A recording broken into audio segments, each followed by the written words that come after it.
नमस्कार, मैं doctor Ramanivas Sharma Raman human physiology का एक महत्वपूर्ण चैप्टर लेकर के बच्चों आपके सामने।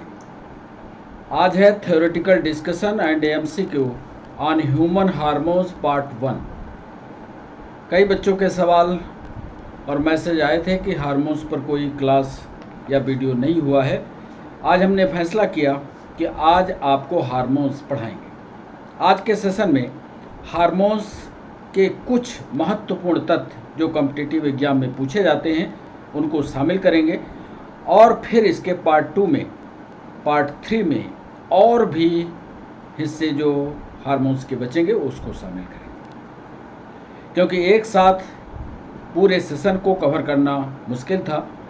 इसलिए इसको पार्ट 1 और इसके आगे के पार्ट को कंटिन्यू जारी रखें।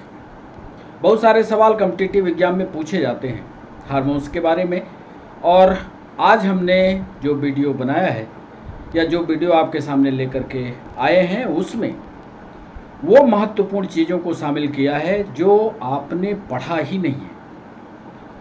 इसीलिए हमने पहले इसमें थ्योरेटिकल डिस्कशन किया है और फिर इसका एमसीक्यू सेशन आगे किया है। आज एमसीक्यू सेशन में 10 सवाल हम आपसे पूछेंगे और पूछने का तरीका वही होगा जैसा कि इसके पहले के वीडियो में होता आया है।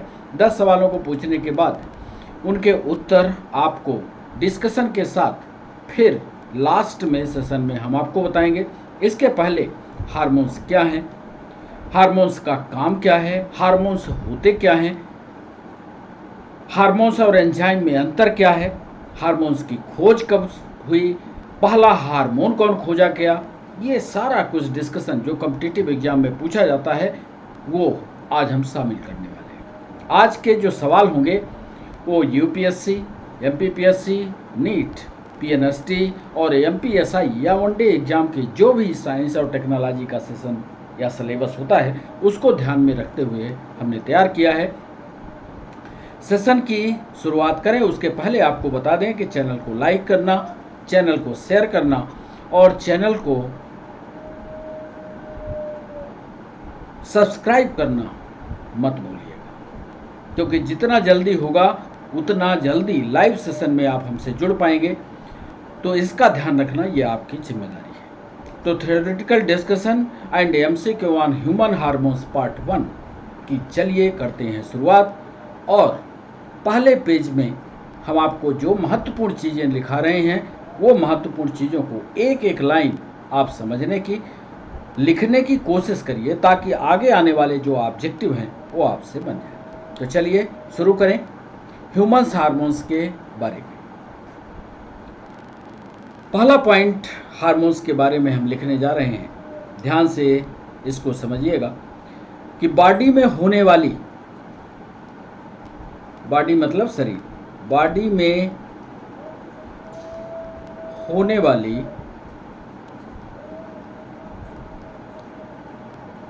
जैव रासायनिक क्रियाएं, जैव रासायनिक क्रियाएं। अब इस पर आपको समझना पड़ेगा कि ये जैव रासायनिक क्रियाएं होती क्या है। बहुत बच्चे जानते होंगे, इसकी अंग्रेजी भी लिख दें, बायो केमिकल रिएक्शंस। कोई दिक्कत ज़्यादा की बात नहीं है, सिर्फ रासायनिक अभिक्रिया आप जानते हैं, हाइड्रोजन ऑक्सीजन मिलाते हैं, पानी मिलता है, वो रासायनिक क्रिया हुई। यहाँ पर एक शब्द हमने जोड़ा है बायो। बायो का मतलब होता है लिविंग, लिविंग का मतलब होता है जिंदा। जब शरीर के अंदर या लिविंग ऑर्गेनिज्म के अंदर इस तरह की रासायनिक क्रिया हो तो उसको जैव रासायनिक अभिक्रिया कहेंगे या जैव रासायनिक क्रिया कहेंगे। तो बॉडी में होने वाली जैव रासायनिक क्रियाएं, जैसे उदाहरण भी बता दें आपको, जैसे उपापचय, जैसे रेस्पिरेशन, जैसे डाइजेशन, जैसे एक्सक्रीशन, जैसे उपापचय अंग्रेजी में लिखिएगा मेटाबॉलिज्म। बॉडी का बैलेंस, आपके शरीर में खाना कितना जाए, सांस कितनी लोगे, ताकत कितनी होनी चाहिए, ये बॉडी का पूरा बैलेंस, बॉडी में होने वाली जैव रासायनिक क्रियाएं जैसे मेटाबॉलिज्म, बॉडी बैलेंस,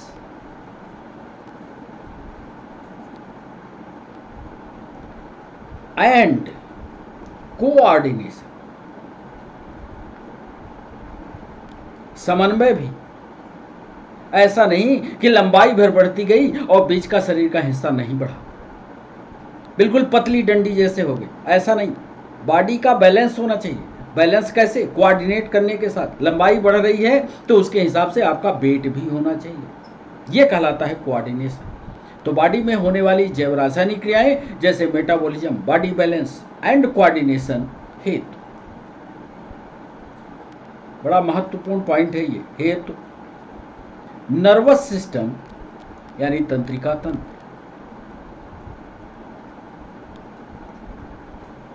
तथा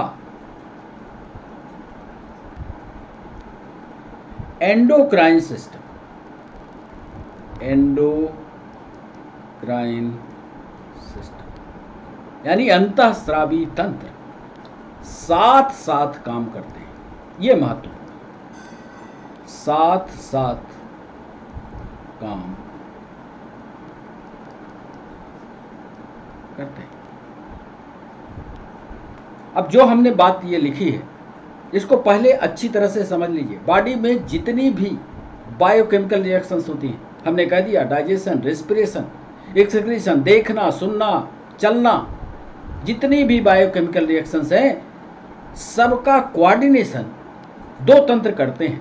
एक तो तंत्रिका तंत्र करता है और दूसरा एंडोक्राइन सिस्टम करता है।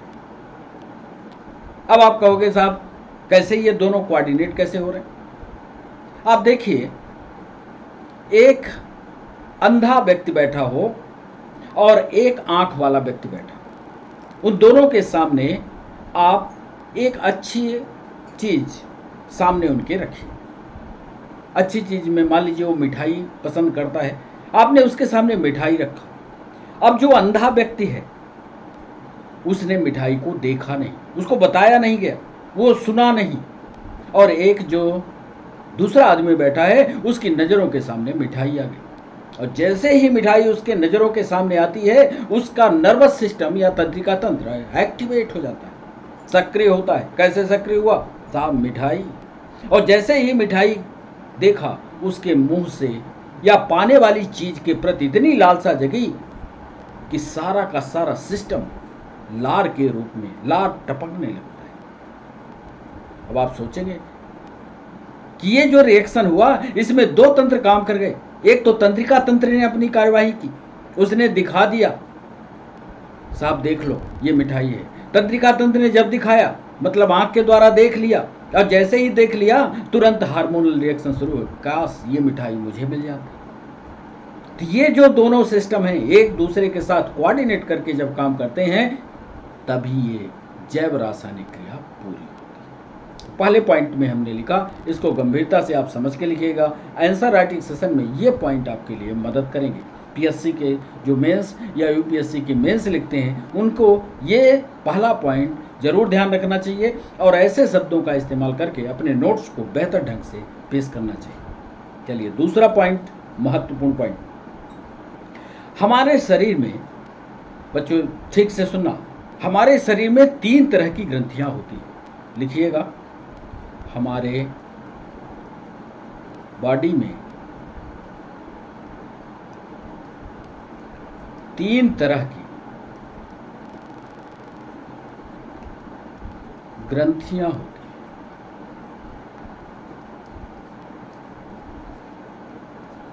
चलिए एक एक करके इनको बताते हैं आपको। एक को कहते हैं अंतःस्रावी ग्रंथि, अंतःस्रावी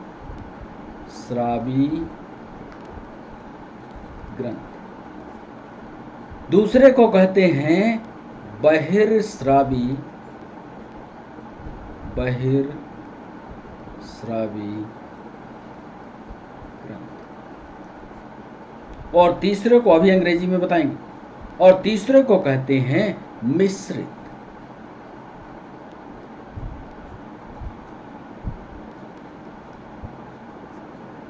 तीनों के बारे में महत्वपूर्ण एक एक उदाहरण बताएंगे, आप समझ जाओगे। एक को कहते हैं अंतःस्रावी, एक को कहते हैं बहिर्स्रावी, एक को कहते हैं मिश्र। इसको अंग्रेजी में कहते हैं एंडोक्राइन ग्लैंड, जिस सिस्टम की हम बात कर रहे हैं। इसको कहते हैं एक्सोक्राइन, एक्सोक्राइन, एक्सो माने बाहर, बहिर्स्रावी, और इसको कहते हैं मिक्स्ड। पहले ही हमने कहा कि हमारा जो पूरा शरीर होगा 3 तरह की ग्रंथियों से मिलकर के बनता है। एक को कहते हैं एंडोक्राइन, एक को कहते हैं एक्सोक्राइन, और एक को कहते हैं मिश्र। अब इसकी विशेषता एक एक लाइन में हम आपको बताएंगे कि ये जो एंडोक्राइन होती हैं ये नलिका विहीन होती हैं, नलिका विहीन। चलिए अब आगे की लाइन आप पूरी करिएगा।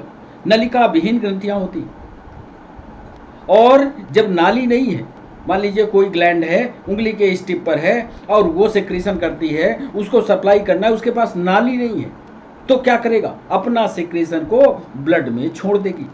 नलिका विहीन स्राव को या सेक्रीशन को, स्राव को ब्लड में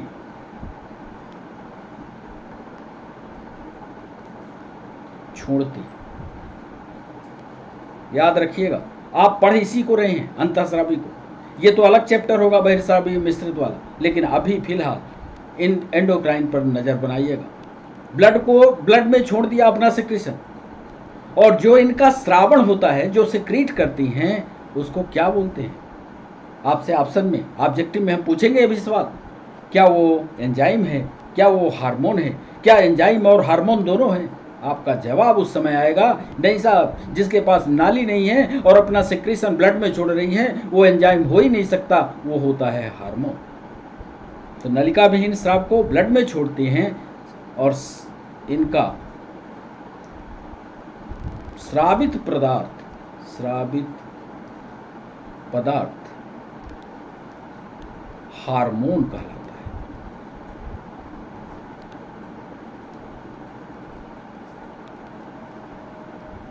चलिए, माने अंतःस्रावी ने छोड़ा, कोई भी ग्लैंड हो, जो भी सेक्रेशन करेगी सीधा ब्लड में करेगी, आप जवाब दीजिएगा साहब ये हार्मोन।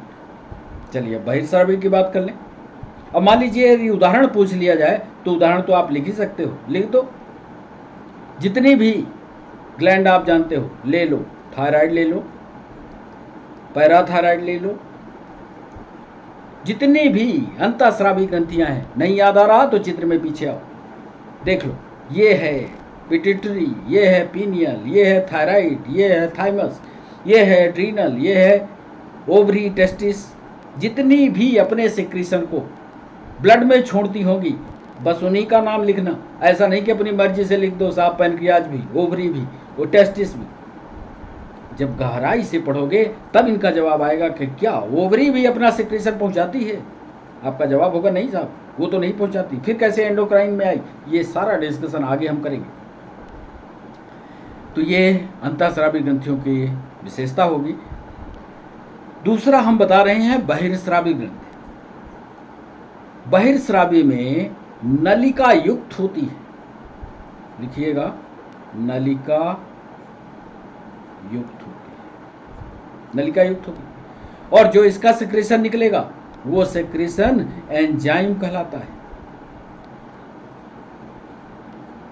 उदाहरण किसका ले लो? लार ग्रंथि, बहुत सारी है लार ग्रंथि। इसका उदाहरण लार ग्रंथि। लीवर वाली है, लीवर भी, जिसके पास नाली है, बाइल डक्ट है। और तीसरी जो महत्वपूर्ण है वो मिश्रित ग्रंथि है। ऐसी ग्रंथियां जो बीच बीच में अंतःस्रावी जैसा काम करें और बीच बीच में बहिर्स्रावी जैसा काम करें।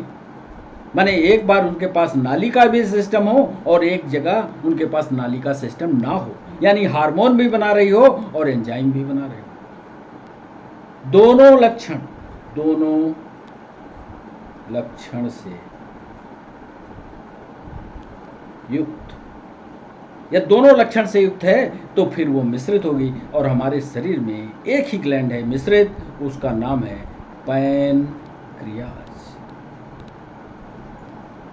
इसको आगे जब हम हार्मोन्स का दूसरा सेशन लाएंगे तो एक एक ग्लैंड आपके बारे में, एक एक ग्लैंड पर क्या रिएक्शन होता है, कौन सा हार्मोन करती है, कौन सा इसका टारगेट लिखा हुआ है, एक एक हार्मोन के बारे में विवरण हम आपको देंगे। तो पैनक्रियाज हो, तो आपके समझ में आ गया कि बॉडी में 3 तरह की ग्रंथियां होंगी। एक को अंतःस्रावी कहेंगे, एक को बहिर्स्रावी कहेंगे, एक को मिश्रित ग्रंथि कहेंगे। उदाहरण भी थायराइड दीजिएगा, लार ग्रंथि दीजिएगा और पैनक्रियाज। चलिए अब कॉम्पिटिटिव एग्जाम में जो सवाल पूछे गए उनकी थ्योरी, तीसरा पॉइंट जो हम लिखने जा रहे हैं उसमें हार्मोन्स है क्या, ध्यान से लिखिएगा। हार्मोन्स मुख्य रूप से, और अंडरलाइन भी कीजिएगा, मुख्य रूप से एमिनो एसिड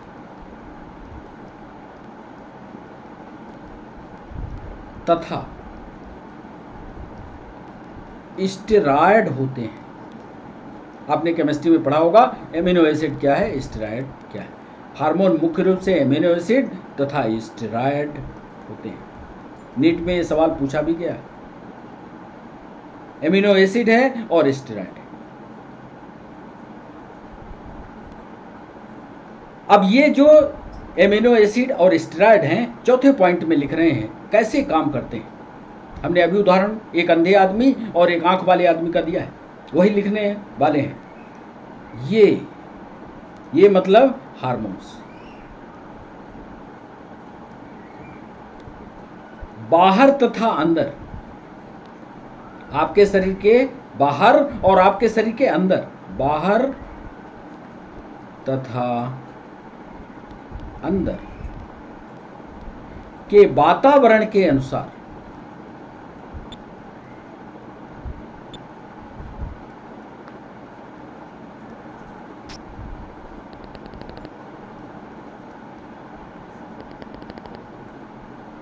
प्रतिक्रिया के फलस्वरूप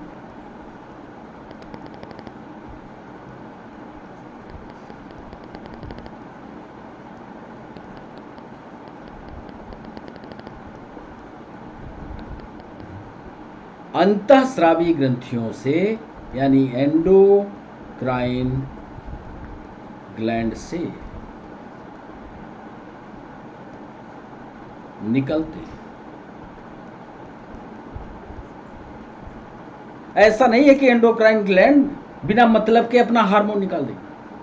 यदि आपके शरीर के अंदर के वातावरण में कुछ चेंज हुआ या बाहर के शरीर के बाहर के वातावरण में, जहां आप खड़े हो बाहर के वातावरण में कुछ चेंज हुआ, तो आपका एंडोक्राइन सिस्टम एक्टिवेट हो जाए। जैसे आप कहीं सड़क के किनारे खड़े हो और सड़क के किनारे खड़े होकर कोई सी एक खूबसूरत चीज आपको दिख गई, और जैसे ही वो खूबसूरत चीज का एहसास आप करते हो, जिस समय एहसास कर रहे हो वो एंडोक्राइन सिस्टम एहसास करवा रहा है आपको। जैसे ही कोई अच्छी चीज आपको दिखती है, आपका एंडोक्राइन सिस्टम एक्टिवेट हो जाता है और उसी हार्मोन को आपके शरीर के अंदर रिलीज करता है। तो ये हार्मोन्स बाहर तथा अंदर के वातावरण के अनुसार प्रतिक्रिया के फलस्वरूप एंडोक्राइन ग्लैंड से निकलते हैं। आपके अंदर का वातावरण बिगड़ जाए, आपके अंदर का सिस्टम कुछ बिगड़ जाए, ये हार्मोन्स तब भी निकलते हैं। तो ये चौथा पॉइंट था। यूपीएससी ने एक सवाल पूछा कि हार्मोन्स को दूसरा नाम भी कहते हैं, दूसरे नाम से भी जानते हैं, वो दूसरा नाम क्या है? 25वें पॉइंट में उसको हम आपको बताने वाले हैं। हार्मोन्स को अंडरलाइन करिएगा, हार्मोन्स को अंतरकोशिकीय संदेश वाहक भी कहा जाता है। अंतर कोशिकीय संदेश वाहक, अंतःकोश की नहीं, अंतरकोश की बात कर रहे हैं। अंतः नहीं कर रहे हैं, अंतरकोश की कर रहे हैं। इंटरसेलुलर की बात कर रहे हैं, इंट्रासेलुलर की नहीं कर रहे हैं। ध्यान से इस बात को, क्योंकि ऑब्जेक्टिव में हमने देखा था कि ऑब्जेक्टिव में दोनों थे। अंतरकोशिकीय संदेश वाहक भी कहा जाता है।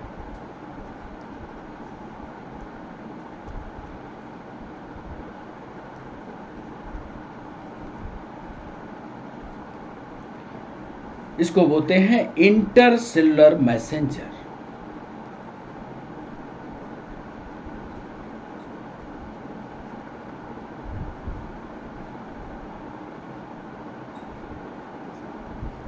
मतलब हार्मोन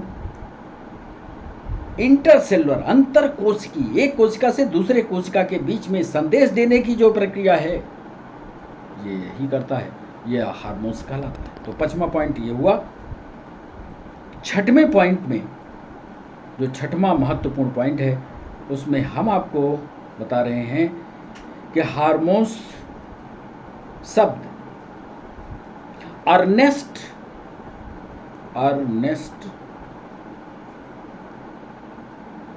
और स्टार्लिंग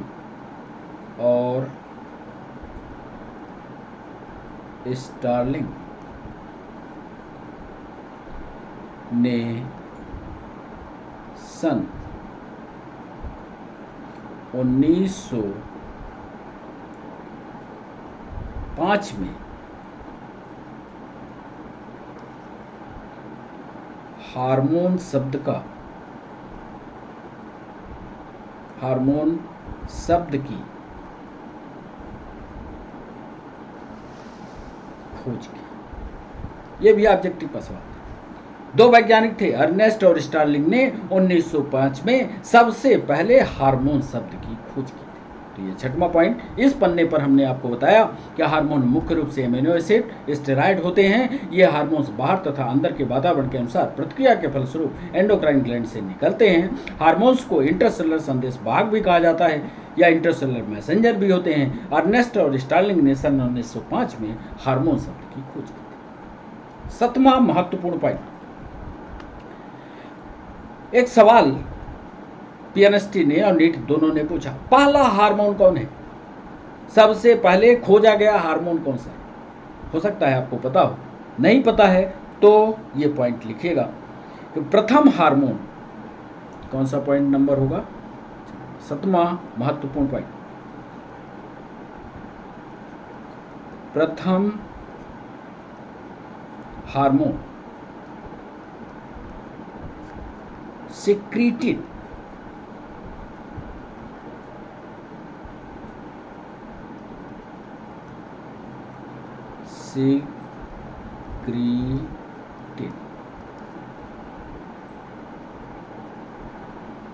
खोजा गया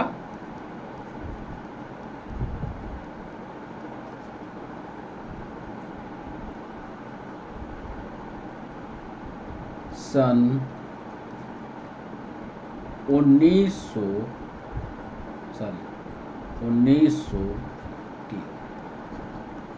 प्रथम हार्मोन सिक्रेटिन खोजा गया सन था 1903। तो वैज्ञानिक कौन रहे? खोजकर्ता वैज्ञानिक, ध्यान से लिखिएगा इस लाइन को, खोजकर्ता।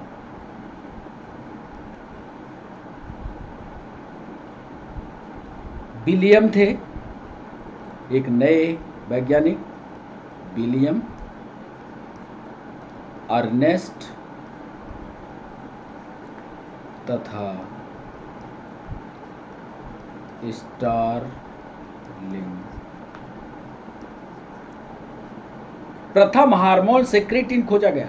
पक्का है कि ऑब्जेक्टिव में ये सवाल पूछता है। प्रथम हार्मोन सेक्रेटिन खोजा गया सन था 1903 और तीनों सवाल पूछे गए। कभी वैज्ञानिक के नाम पर पूछा गया, कभी सन के नाम पर पूछा गया, कभी हार्मोन के नाम पर पूछा गया। तीनों को एक लाइन पर लिख दिया है कि प्रथम हार्मोन सेक्रेटिन खोजा गया सन था 1903। खोजकर्ता थे विलियम, अर्नेस्ट और स्टार्लिंग। 8वां पॉइंट, महत्वपूर्ण पॉइंट, ये तो सर्चर था, ये ऐसा हार्मोन जिसको सर्च किया गया। अब एक पॉइंट पर सवाल ये यूपीएससी ने पूछा था कि ऐसा हार्मोन बताइए जो किसी दूसरे चीज से निकाला गया हो। पहला हार्मोन का नाम बताइए। वही पॉइंट लिखने वाले हैं। यूपीएससी में थोड़ा गंभीर सवालों पर आयोग सवाल पूछता है, तो लिखिएगा प्रथम पृथक्कृत हार्मोन, प्रथम पृथक्कृत आइसोलेटेड हार्मोन इंसुलिन है। इंसुलिन है जिसकी खोज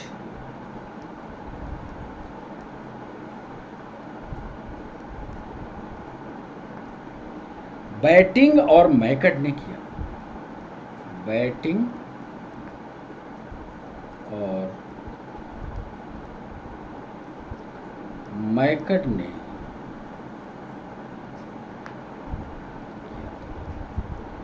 तो ये भी ऑब्जेक्टिव का सवाल याद रखिएगा। प्रथम पृथक्कृत हार्मोन या आइसोलेटेड हार्मोन, जिसको किसी से निकाला गया हार्मोन, ऐसा खोजा गया हार्मोन पृथक्कृत आइसोलेटेड हार्मोन इंसुलिन है, जिसकी खोज बैटिंग और मैकट ने किया।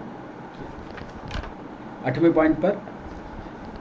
9वें पॉइंट पर हम चाहते हैं कि आपको हार्मोन्स के कार्य बता दें।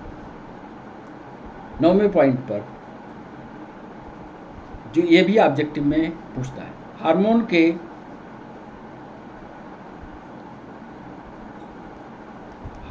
के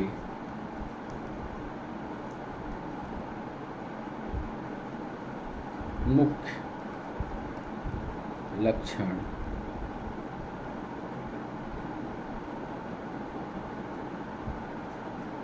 पहला देखिएगा, पहला लक्षण देखिए, ये सीधे ब्लड में जाते हैं, ये सीधे ब्लड में जाते हैं। दूसरा लक्षण देखिएगा, ये बहुत कम मात्रा में निकलते हैं।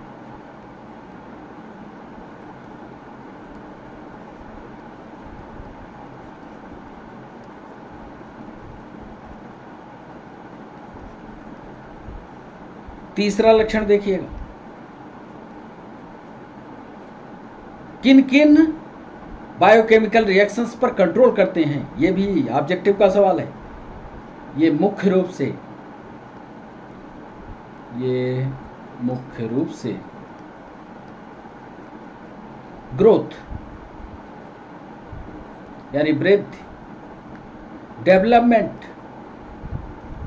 विकास, ग्रोथ, डेवलपमेंट, बिहेवियर यानी व्यवहार आपका कैसा हो, ये भी कंट्रोल हार्मोन्स के द्वारा होता है।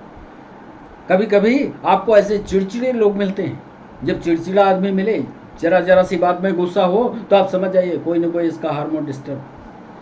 मुख्य रूप से ग्रोथ, डेवलपमेंट, बिहेवियर, रिप्रोडक्शन, जिसको संतान ना होती हो, इसका मतलब उसका हार्मोनल सिस्टम बिगड़ गया। जनन ना होता हो, रिप्रोडक्टिव हार्मोन्स बिगड़ गए। व्यवहार, रिप्रोडक्शन तथा खाना अच्छी तरह से ना पचता हो, लंबी लंबी सांस खींचता हो, जितनी भी बायोकेमिकल रिएक्शन हैं, सब पर हार्मोन्स का कंट्रोल होता है। ये मुख्य रूप से ग्रोथ, डेवलपमेंट, बिहेवियर, रिप्रोडक्शन तथा मेटाबॉलिज्म को, उपापचय को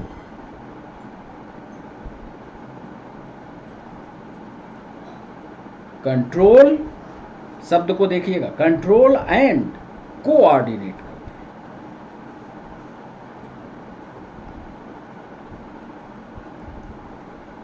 कंट्रोल और कोऑर्डिनेशन में अंतर जानते हैं? कंट्रोल का मतलब है आपका फैसला, आपका आदेश, आपका शासन। जैसे एक छोटा बच्चा है, छोटा बच्चा बार बार सड़क पर जाने के लिए कह रहा है। जब वो सड़क पर जाने के लिए दौड़ता है, आप उसको पकड़ करके खींच लेते हैं, हाथ पकड़ कर, दैट इज कंट्रोल। और यदि उसी बच्चे को पहले प्रेम से उसके कान में समझाएं, बेटा सड़क पर जाओगे, कोई गाड़ी आएगी, एक्सीडेंट होकर के प्राण चला जाएगा, और वो दिमाग में उसके समझ जाए, दैट इज कोऑर्डिनेशन। समझाने के बाद यदि बच्चा अपना फैसला करता है तो वो कोऑर्डिनेशन, समन्वय है। और जब आप जबरदस्ती कोई काम करवाते हो तो ये कंट्रोल का। तो ये मुख्य रूप से growth, development, behaviour, reproduction, metabolism को कंट्रोल भी करता है और कोऑर्डिनेट भी करता है।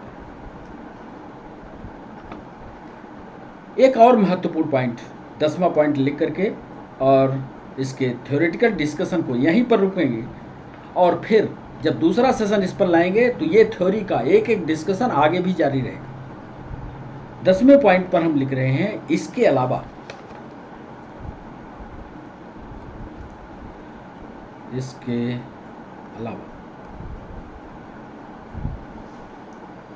एंडोक्राइन सिस्टम में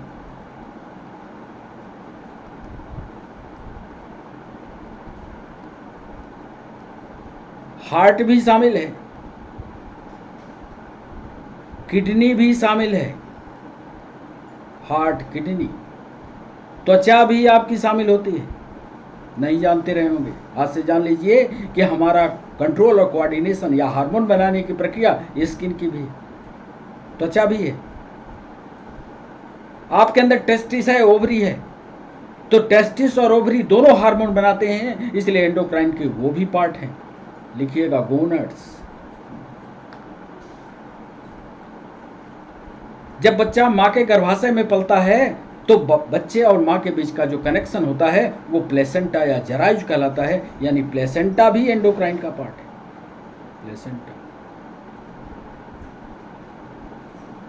तथा लीवर भी, ध्यान से देख लीजिए, लीवर भी,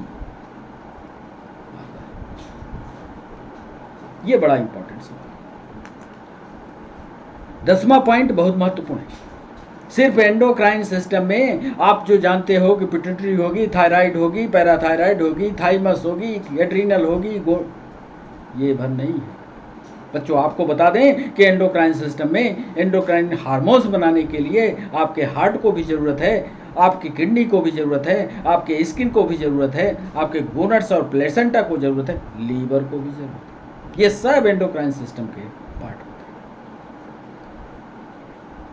हैं। अब तीनों तरह की ग्लैंड जो हमने आपको बताई कि ये एक्सोक्राइन है, ये एंडोक्राइन है, ये मिक्स्ड है,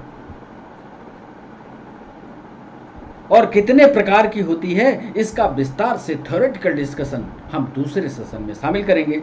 और इस सेशन में चूंकि हमें एमसीक्यू भी पूछना है, इसलिए 10 सवालों का एमसीक्यू शुरू करें। उसके पहले कुछ चित्रों के द्वारा जितनी बातें हमने इधर लिखी हैं पहले से लेकर के 10 पॉइंट तक, इसको आपको समझा देते हैं, क्योंकि हार्मोन का चैप्टर हम चाहते ये हैं कि जितने वीडियो आप देखो, हर वीडियो में आपको दोबारा ना पढ़ना पड़े, आपको याद हो जाए, ये हमारी कोशिश है। इसलिए थोड़ा थोड़ा करके पढ़ते चलो।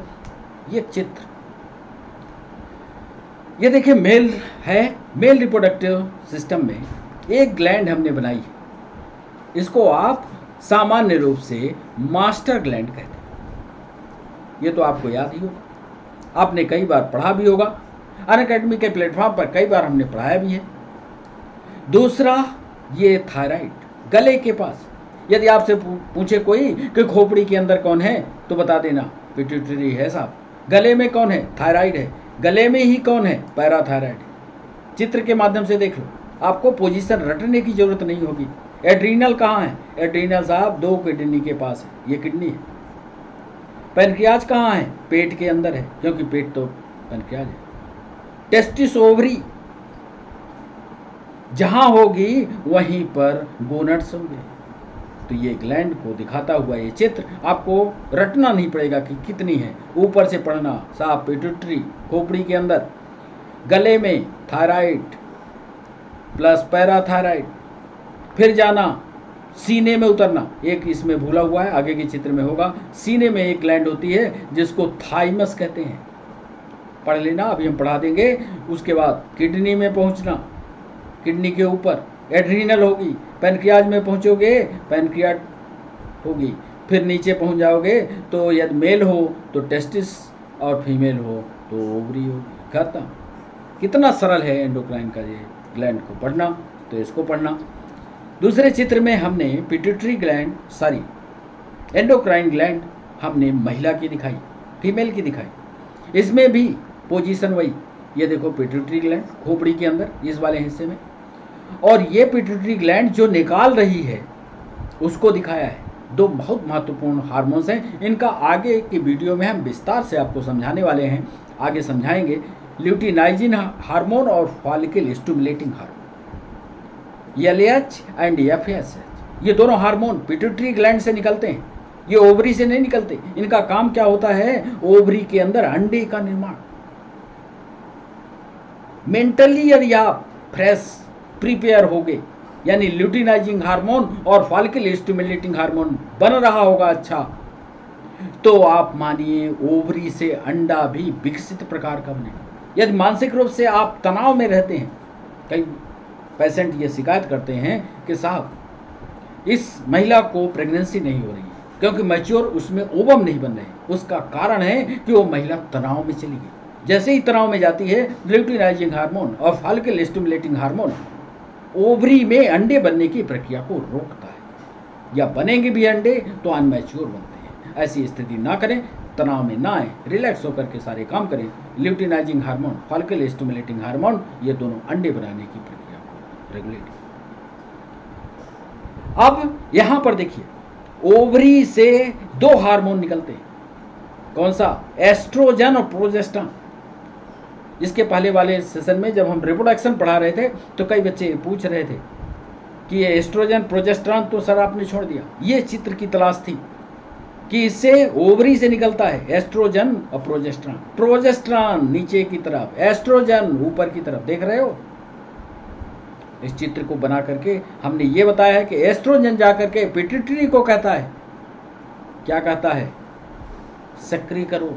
क्या सक्रिय करो? ल्यूटिनाइजिंग हार्मोन और फॉलिकल स्टिमुलेटिंग हार्मोन, एस्ट्रोजन। यानी फीमेल रिप्रोडक्शन की प्रक्रिया को शुरू करने का काम हार्मोन्स के द्वारा ही शुरू हो गया। ओवरी ने पहले एक्टिवेट किया किसको? Luteinizing hormone, follicle stimulating hormone को। प्रोजेस्टेरॉन कहाँ चला गया? गर्भाशय में चला गया, यूटेरस में चला गया। यूटेरस में जाकर के उसने यूटेरस के दीवार को इस तरह से मजबूती देगा कि प्रेगनेंसी फिक्स हो। ये एक लंबी प्रक्रिया है, इसको आगे के सेशन में हम फिर शामिल करेंगे। अभी हार्मोन का ये चैप्टर चलता ही रहेगा। एक बात और बता दें कि एक आप इस तरह का प्रिंट निकाल लीजिएगा, इसका प्रिंट रखिए सामने, क्योंकि अक्सर ऑब्जेक्टिव में इन पर सवाल आता है कि पीनियल ग्लैंड कौन सा हार्मोन बनाती है, कहाँ ये आक्रमण करती है या कहाँ पर रिएक्शन करती है, और क्या मेंटेन करती है। आपको हमने बताया कि पीनियल ग्लैंड, इस चित्र में ध्यान से देखिए, पीनियल ग्लैंड खोपड़ी में सबसे ऊपर होती है। आगे होगा ये चित्र, चलिए वो वाला चित्र नहीं ले पाया, कोई बात नहीं। पीनियल ग्लैंड जो होती है ये बिल्कुल ऊपर होती है, खोपड़ी के अंदर होती है। पीनियल ग्लैंड का काम होता है मेलाटोनिन हार्मोन का बनाना, और मेलाटोनिन हार्मोन्स बहुत सारे ऑर्गन्स को रेगुलेट करती है, फिक्स करती है। आपको 6 बजे जगना है, 4-6 दिन घड़ी का अलार्म लगाओ, 7वें दिन आपकी अपने आप नींद खुल जाती है, अलार्म की जरूरत नहीं होती। ये क्या हुआ? इस समय पीनियल ग्लैंड ने मेलाटोनिन हार्मोन फिक्स टाइम पर मेलाटोनिन हार्मोन को सीक्रेट कर दिया, आपकी घंटी बज गई, आप उठ गए। तो बायोलॉजिकल क्लॉक को फिक्स करना। आपने गांवों में देखा होगा, कुछ लोग बिना ब्रश के, बिना खाना खाए दोपहर तक काम करते हैं, और जैसे ही नहाते हैं, उनसे पूछना जरा, जैसे ही उनके ऊपर एक जग पानी पहुंचता है उनको भूख तुरंत लगती है। ये तुरंत भूख लगने की जो प्रक्रिया है, ये पीनियल ग्लैंड का कमाल है। मेलाटोनिन हार्मोन को सेक्रेट करता है, भूख को जागृत करता है। किस बंदे ने 1 लोटा जल छोड़ लिया है अपने सिर के ऊपर, भूख इसकी जागृत कर दो, ये कहलाती है बायोलॉजिकल क्लॉक। इस पर एक अलग से वीडियो हम बायोलॉजिकल क्लॉक पर भी बनाने वाले हैं, जल्दी ही बनाएंगे। पिट्यूटरी ग्लैंड कौन कौन से हार्मोन बनाती है ये देख लो। Follicle stimulating hormone, adrenal hormone, growth hormone, oxytocin hormone, prolactin hormone. और कहाँ कहाँ काम करता है ये देख लो, ovary, kidney, uterus, breast tissue, many others. Menstrual cycle को चलाना हो, मासिक धर्म चलाना हो लड़कियों में, उसके लिए दोनों ये चाहिए। जब कोई भी लड़की 12 से 14 साल की अवस्था में पहुंचती है तो इस चित्र का ध्यान दीजिए। एस्ट्रोजन हार्मोन निकलता है, कहां से निकलता है? ओवरी से निकलता है। ओवरी से निकल करके और luteinizing hormone, follicle stimulating hormone को एक्टिवेट कर देता है, और इसी के दौरान उसको मेंस्ट्रुअल साइकिल शुरू हो जाती है। तो इस पर एक विशद चर्चा आगे भी हम करेंगे, जब सिर्फ पिट्यूटरी ग्लैंड आपको समझाएंगे। अगले वीडियो में यहीं से शुरुआत करेंगे। तो सिर्फ पिट्यूटरी ग्लैंड से निकलने वाले हार्मोन, पिट्यूटरी ग्लैंड की संरचना, इस पर आपका ध्यान केंद्रित करेंगे, उसी का चित्र दिखाएंगे, तब बताएंगे। थायराइड ग्लैंड देखिए कहाँ, थायराइड साहब यहाँ है, ये देखिए गले में थायरॉक्सिन निकालेगा। थायरॉक्सिन का टारगेट एरिया लीवर होता है, और लीवर जो है आपके मेटाबॉलिक या खाने पीने की प्रक्रिया को कंट्रोल करता है। एड्रीनल ग्लैंड कहाँ है? ये देखो, ये लाल वाली जो है दोनों साइड की किडनी दिख रही है, ये मेल है, ये फीमेल है। किडनी के बिल्कुल ऊपर ये जो येलो कलर का दिख रहा है, ये एड्रीनल है। बहुत सारे काम कंट्रोल करती है, बहुत सारे टारगेट ऑर्गन है। जब कभी आप तनाव में होते हो तो आपको रिलैक्स करने की जिम्मेदारी किडनी के ऊपर स्थित एड्रीनल ग्लैंड की होती है।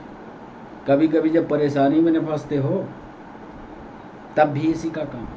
इस पर हम लोग विशद चर्चा आगे के वीडियो में करेंगे। पैनक्रियाज क्या करता है? इंसुलिन हार्मोन बनाता है, ग्लूकागॉन हार्मोन बनाता है।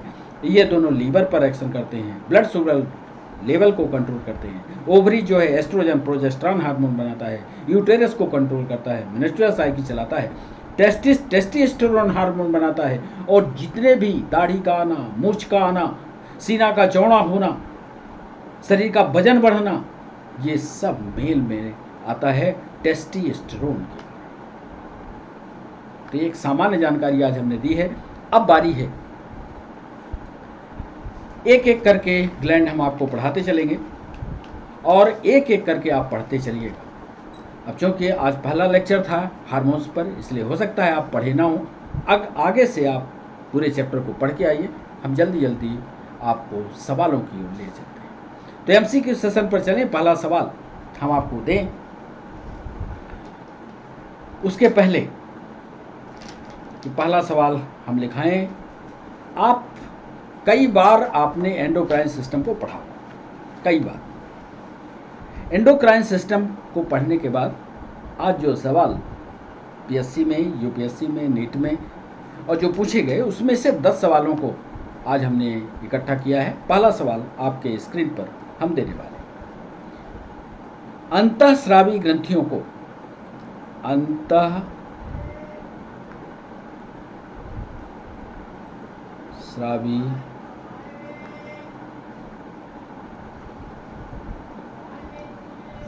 ग्रंथियों को इस नाम से भी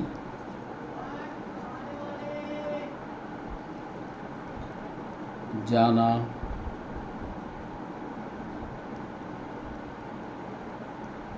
जाता है। यह सवाल आरआरबी में 2018 में पूछा गया, एमपीएसआई में भी ये सवाल पूछा गया। ए ऑप्शन दे रहे हैं आपको, नलिका विहीन ग्रंथ। बी ऑप्शन दे रहे हैं यकृत ग्रंथ। सी ऑप्शन दे रहे हैं पीयूष ग्रंथ। और डी ऑप्शन दे रहे हैं थायराइड।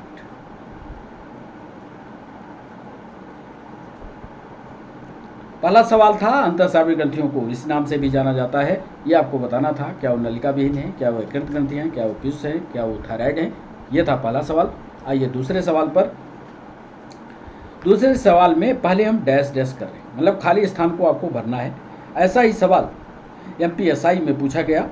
एक अंतःस्रावी ग्रंथि है, एक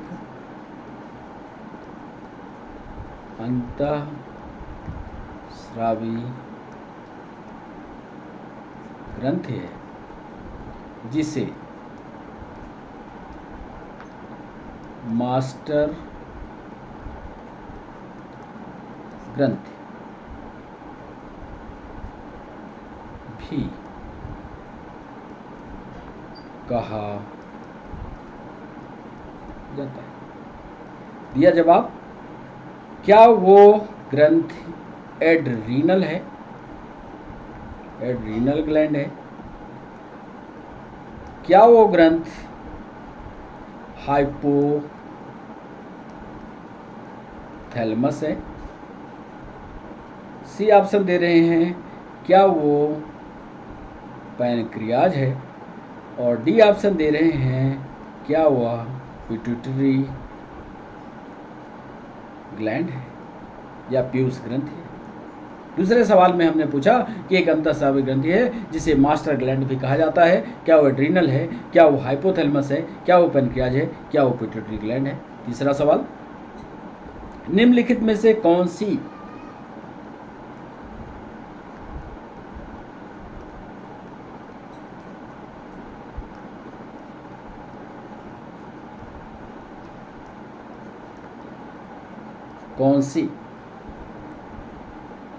ग्रंथ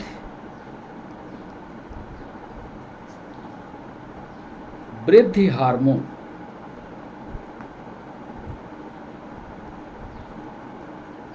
ग्रोथ हार्मोन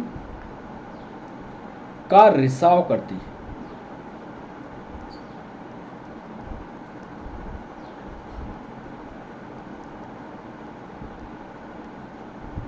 एसएससी में यह सवाल 2017 में, सीपीओ में भी यह सवाल पूछा गया 2017 में। निम्नलिखित में कौन सी ग्रंथि ग्रोथ हार्मोन का रिसाव करती है? यह जवाब आपको बताना है। क्या वो एड्रीनल है, अधिवृक्क जिसको एड्रीनल ग्लैंड कहते हैं? बी ऑप्शन दे रहे हैं, क्या वो पिट्यूटरी या मास्टर ग्लैंड है, पिट्यूटरी ग्लैंड है? क्या सी ऑप्शन दे रहे हैं, क्या वह गोनाडियल ग्लैंड्स हैं, जनन ग्रंथियां हैं क्या?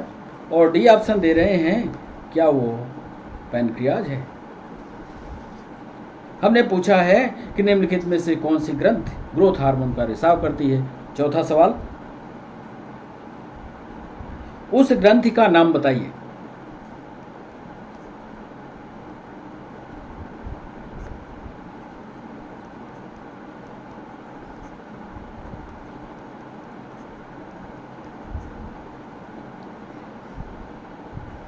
जो अंतःस्रावी ग्रंथियों के कार्य को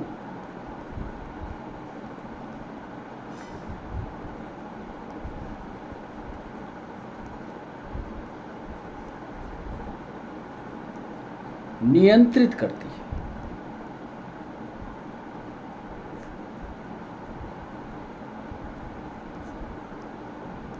सोच समझ करके जवाब दीजिएगा। उस ग्रंथि का नाम बताइए जो अंतःस्रावी ग्रंथियों के कार्य को नियंत्रित करती है। यह सवाल एसएससी में पूछा गया 2018। क्या वो एड्रीनल है,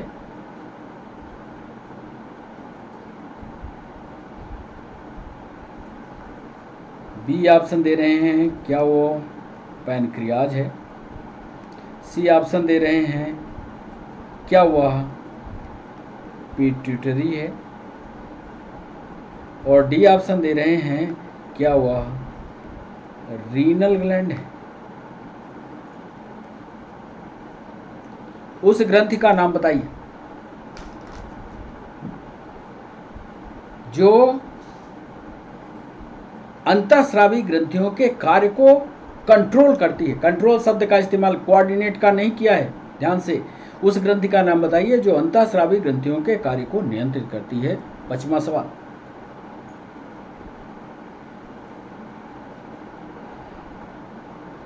मनुष्य में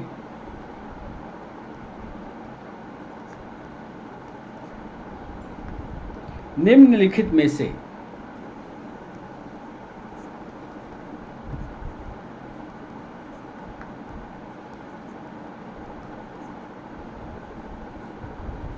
कौन सी एंडोक्राइन ग्लैंड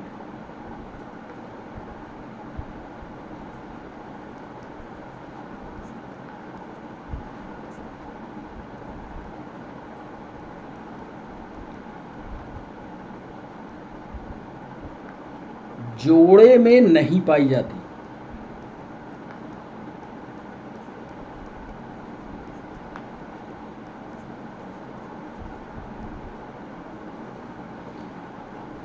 मनुष्य में निम्नलिखित में से कौन सी एंडोक्राइन ग्लैंड जोड़े में नहीं पाई जाती? यह सवाल CDS में 2020 में पूछा गया। क्या वह एड्रीनल है? अधिवृक्क जिसको कहते हो, एड्रीनल है। बी ऑप्शन दे रहे हैं, क्या वह पिट्यूटरी है? सी ऑप्शन दे रहे हैं, क्या वह टेस्टिस है? और डी ऑप्शन दे रहे हैं, क्या वह ओवरी है?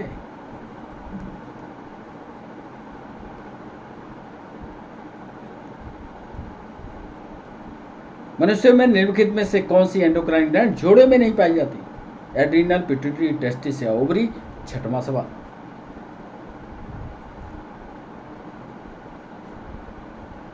मधुसूदनी, ऐसे ही लिखा था, मधुसूदनी। इसी को इंसुलिन आप कह सकते हो, इंसुलिन।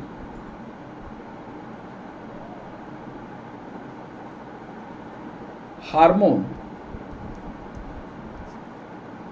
क्या है? ए, क्या यह ग्लाइकोलिपिड है?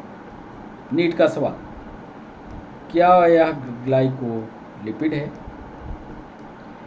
बी ऑप्शन दे रहे हैं, क्या यह फैटी एसिड है?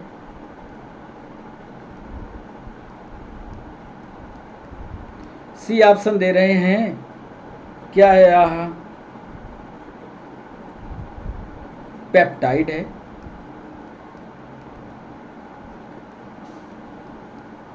और डी ऑप्शन दे रहे हैं, क्या यह स्टेरॉल है? इंसुलिन हार्मोन क्या है?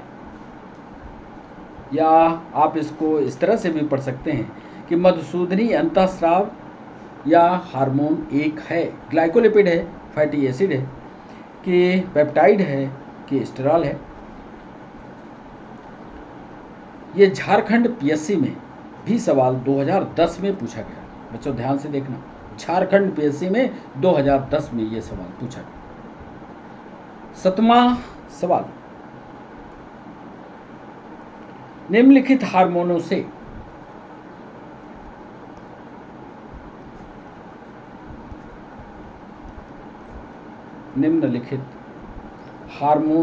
में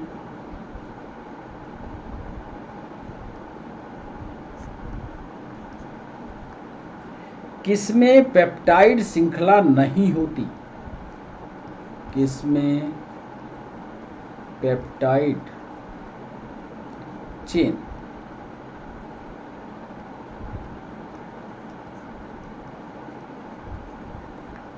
नहीं होती? नीट का सवाल। और CDS 2016 में भी ये सवाल पूछा। ए ऑप्शन है, क्या वह ऑक्सीटोसिन है? बी ऑप्शन दे रहे हैं, क्या वह कार्टिकोट्रोपिक है?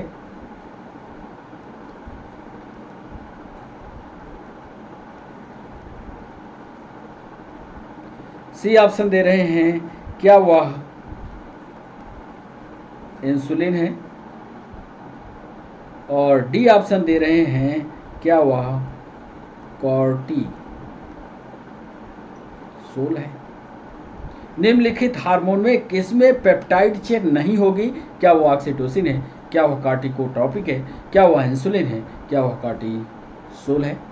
8वां सवाल, निम्नलिखित विकल्पों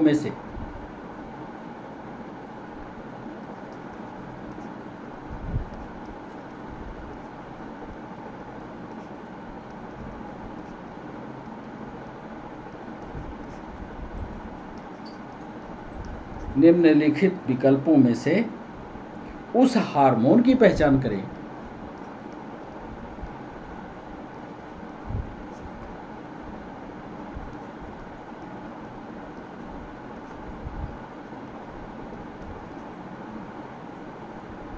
जो बच्चों के बढ़ने में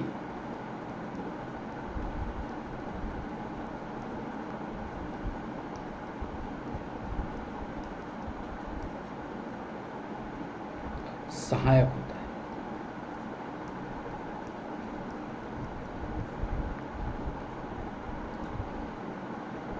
ये सवाल जो है नीट में भी है, पीएनएसटी में, दोनों में पूछा गया।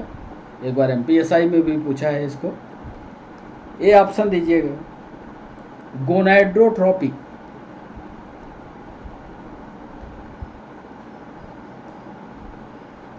Gonadotropic,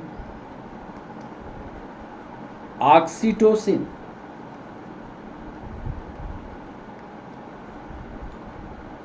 hormones. सी ऑप्शन दे रहे हैं, क्या वह प्रोजेस्टेरॉन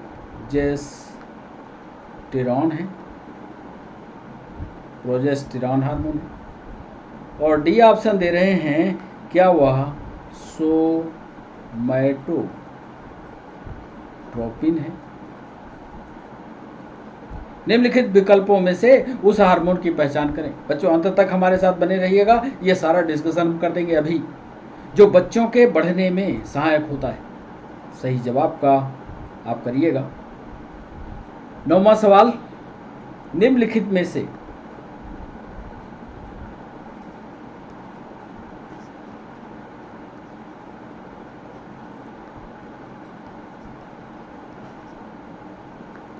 कौन सा हार्मोन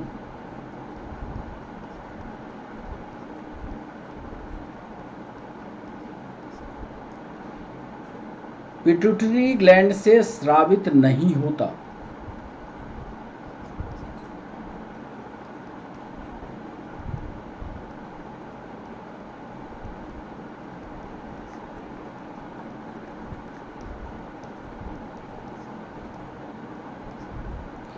ए ऑप्शन दे रहे हैं, क्या वह सेक्रेटिन है,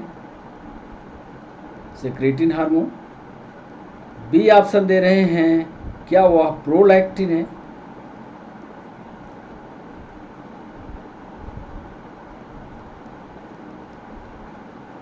सी ऑप्शन दे रहे हैं, क्या वह ऑक्सीटोसिन है। और डी ऑप्शन दे रहे हैं, क्या वह वैसोप्रेसिन है। निम्नलिखित में से कौन सा हार्मोन पिट्यूटरी ग्लैंड से सेक्रेट नहीं होता, ये आपको बताना है। सेक्रेटिन है, प्रोलैक्टिन है, ऑक्सीटोसिन है या वैसोप्रेसिन है। बड़ा इंपॉर्टेंट सवाल है, यूपीएससी ने पूछा है। 10वां और आज के सेशन का अंतिम सवाल अब आपके सामने। दुग्धजनक हार्मोन, दुग्धजनक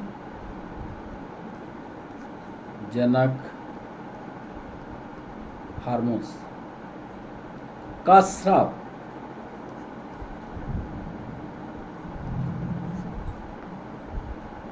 कहां पर होता है?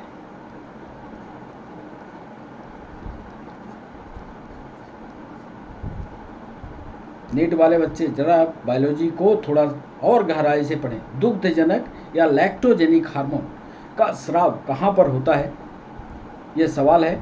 ये एसएससी में 2013 में सवाल पूछा गया, मध्य प्रदेश पीएससी में भी ये सवाल पूछा गया। क्या वो मेमोरी ग्लैंड है,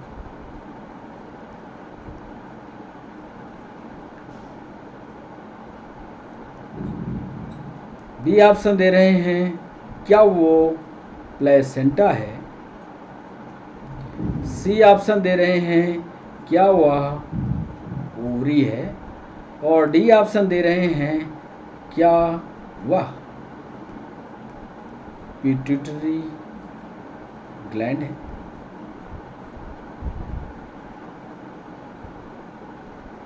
लैक्टोजेनिक हार्मोन का स्रावण कहां पर होता है, यह सवाल हमने आपसे पूछा है कि लैक्टोजेनिक हार्मोन कहां पर निकलेगा। क्या वो मेमोरी ग्लैंड है, क्या वो प्लेसेंटा है, क्या वो ओवरी है, क्या वो पिट्यूटरी ग्लैंड है। यदि आपने, क्योंकि हमने सुबह ही क्लास को रिकॉर्ड करने से पहले, आपके सामने लाने से पहले, बहुत पहले हम आपको बता देते हैं कि आज हम अपने लेक्चर में क्या शामिल करने वाले हैं। यदि आपने सिस्टमेटिक पढ़ा होगा तो ये सारे जवाब आपसे बनेंगे। चलिए अब उत्तर की ओर चलते हैं। और इसके अभी कई सेशन आने वाले हैं हार्मोन्स पर, इसलिए हार्मोन्स के चैप्टर को आप विधिवत ढंग से पढ़ लीजिएगा। यह हमारी क्लास शाम को 6 बजे लाइव होगी। कोई भी सवाल आपको पूछना है तो 6 बजे आप हमसे मिलिएगा।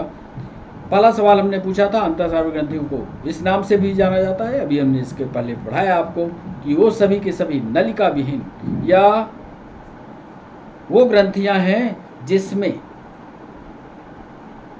ट्यूब नहीं होती, नलिका विहीन होती है, ट्यूबलेस होती है, नलिका विहीन ग्रंथि इसका नाम है। एक अंतःस्रावी ग्रंथि है जिसे मास्टर ग्लैंड कहा जाता है। कई बार आपने इसको पढ़ा है। इसे दूसरे ग्रंथि पर यह कंट्रोल करती है, तो इसीलिए इसको मास्टर ग्लैंड कहते हैं। इसका सही जवाब होगा दूसरा सवाल का सही जवाब होगा पिट्यूटरी ग्लैंड। तीसरा सवाल हमने पूछा था, निम्नलिखित में से कौन सी ग्रंथि वृद्धि हार्मोन का रिसाव करती है? कहाँ से ग्रोथ हार्मोन बनता है? ये थोड़ा थोड़ा सवाल हम आपसे ये पूछ रहे हैं कि जो हमने आपको पहले अनअकैडमी के प्लेटफॉर्म पर पढ़ाया था, क्या आपको याद है? तो तीसरा सवाल इसका सही जवाब है पिट्यूटरी ग्लैंड। अगला जो वीडियो हम बनाएंगे वो पिट्यूटरी पर बनाएंगे। थ्योरी आपको पिट्यूटरी की पढ़ाएंगे, तो इसलिए पिट्यूटरी या जितनी भी एंडोक्राइन ग्लैंड है आप एक बार पढ़ लीजिए उसको। उस ग्रंथि का नाम बताइए जो अंतःस्रावी ग्रंथियों से कार्य को कंट्रोल करती है। तो ये भी सवाल सी ही सही जवाब होगा, पिट्यूटरी ग्लैंड होगा। मनुष्य में निम्नलिखित में कौन सी एंडोक्राइन ग्लैंड जोड़े में नहीं पाई जाती? ये 5वां सवाल एक ही है, ये जोड़े में है किडनी के ऊपर। टेस्टिस 2 होती हैं, ये किडनी के ऊपर। ओवरी जो है 2 होती है, तो ये जोड़े में है, तो एक ही बचती है, वो पिट्यूटरी है। 6वां सवाल, मधुसूदनी या इंसुलिन हार्मोन क्या होता है? 6वें सवाल को का सही जवाब है, हमने उधर बताया है, मधुसूदनी या इंसुलिन क्या होते हैं? ये पेप्टाइड। पढ़ लीजिएगा इसको। 7वां सवाल था, निम्नलिखित हार्मोन किससे में पेप्टाइड चेन नहीं होगी? एक हार्मोन ऐसा भी है जिसमें पेप्टाइड चेन नहीं होती। तो 7वां सवाल, 7वें का कार्टिसोल एक हार्मोन है, इसको पढ़िएगा। यूपीएससी में सवाल पूछा गया है, पढ़ लीजिएगा। ना समझ में आएगा तो शाम को जब हम क्लास लाइव करेंगे तो आप कमेंट बॉक्स में पूछिएगा। 8वां सवाल था कि निम्नलिखित विकल्पों में से उस हार्मोन की पहचान करें जो बच्चे के बढ़ने के लिए सहायक होता है। क्या वो गोनाडोट्रोपिक है, क्या ऑक्सीटोसिन है, क्या प्रोजेस्टेरॉन है, क्या सोमैटोट्रोपिन है? इसको तो कई बार हमने पढ़ाया भी है और इसका सही जवाब है सोमैटोट्रोपिक हार्मोन। सोमैटोट्रोपिक हार्मोन जो होता है ये बच्चों के वृद्धि के लिए जरूरी होता है। 9वां सवाल था, निम्नलिखित में से कौन सा हार्मोन पिट्यूटरी ग्लैंड से स्रावित नहीं होता? तो पक्का है, ये आप जानते हो। यदि प्रथम हार्मोन को विधिवत आपने पढ़ा होगा तो पढ़िएगा। सेक्रेटिन हार्मोन कहाँ से बनता है? सेक्रेटिन इसका सही जवाब होगा। 10वां और अंतिम आज के सेशन का सवाल, दुग्धजनक या लैक्टोजेनिक हार्मोन स्रावण कहाँ से होता है? ध्यान रखना, आपको यदि याद आता हो तो गाय को या भैंस को दुहने आप जाते हो, पूरा कोशिश कर डालते हो पूरा दूध निकालने की, लेकिन वो गाय या भैंस जो है अपने बच्चे के लिए दूध सेव कर लेती है। कहाँ सेव करती है? क्योंकि वो दिमाग में बैठा लेती है कि हमको आगे का सिक्रेशन रोक देना है, अपने बच्चे के लिए बचाना है, और बच्चा जब पीने जाता है तो फिर दूध निकलता है। इसका एक लंबा संबंध है, फिर कभी फुर्सत में इस हार्मोन के बारे में बताएंगे। इसका हार्मोन का सिक्रेशन दिमाग से होता है, कोई खाने से नहीं होता, दिमाग से। एक माँ जब अपने बच्चे को दूध पिलाती है तो प्यार इसलिए करती है कि दिमाग से वो चाहती है कि ये बच्चा दूध पिए, इसलिए हार्मोन बनता है और बच्चे को पिलाती है। तो बच्चों, वो हार्मोन निकलता है पिट्यूटरी ग्लैंड से जो दिमाग के अंदर होता है। तो बच्चों, ये रहा सेशन। कैसा लगा सेशन आज का ये हार्मोन्स पर? ये ज़रूर आप कमेंट बॉक्स में लिखिएगा। कोई सवाल हो तो 6 बजे जब हम लाइव होंगे तो आप हमें बताइएगा। तो आज के लिए बस यहीं पर सेशन को रोकते हैं। इसका पार्ट 2 फिर लेकर के आएंगे एक दिन के अंतराल के बाद। तब तक के लिए बच्चों बाय बाय, नमस्कार।